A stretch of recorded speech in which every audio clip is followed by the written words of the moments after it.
Бала тәрбиесі бұл бір күндік немесе бір жылдық іс емес. Бұл өмір бойы жалғасатын үлкен аманат. Әр бала бұл дүниеге таза жүрекпен аппақ парақтай болып келеді. Ал сол параққа не жазылатыны ең алдымен ата-анаға байланысты. Көп жағдайда біз балаға айттым деп ойлаймыз. Бірақ бала көбіне тыңдамайды, ол бақылайды.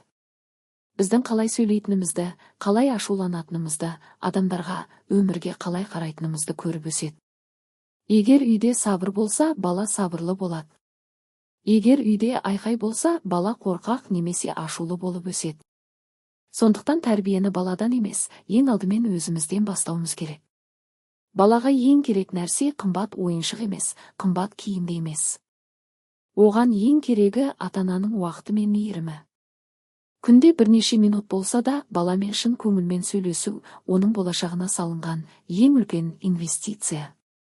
Баланың қателесуіне мүмкіндік бер. Қате өсу жолының бір бөлігі. Баланы әр қателік үшін жазалай берсең, ол шындықты айтудан қорқатын болады. Ал түсіністікпен қарасаң, ол саған сенуді үйренеді. Сенім бар жерде тәрбие бар. Қорқыныш бар жерде тек уақытша тәртіп болады. Балаға болмайды деп айту оңай, ал неге болмайтынын түсіндіру нағыз тәрбие. Сөйлес, түсіндір, тыңда. Өйткені балада жеке тұлға. Балаңды басқалармен салыстырма. Әр баланың өз қабілеті, өз жолы бар. Салыстыру баланың өзіне деген сенімін жояды. Ал сенімсіз бала ертең өз орнын табуы қиын адамға айналады. Баланың жетістігін байқа. Кішкентай болса да мақта. Мақтау баланың қанаты. Ал үнемі сынау сол қанатты сындырады. Есіңде болсын, бала сенің сөзіңде емес, сенің ісіңді өмір бойы есінде сақтайды. Сен қалай жақсы көрсең, ол да солай жақсы көруді үйренеді. Сен қалай кешірсең, ол да кешіруді үйренеді. Бала тәрбиесі мінсіз болу емес.